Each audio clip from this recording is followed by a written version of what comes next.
Sağ ol. Sağ ol. Bir de bu şəkil seçmişəm. Aa, ne güzel. Çok güzel.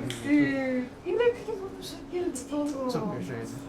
Çok güzel. Teşekkür ederim. Çok sağ ol. Sağ olun. Çok Çok çok. sağ ol. Hoş Teşekkür ederim.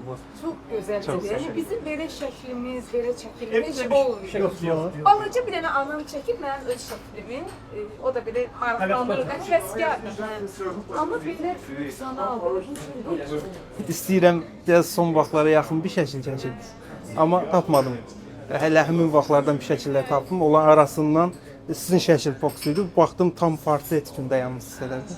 Dedim məncə bu şəkil daha yaxşı. Çok sağ olun.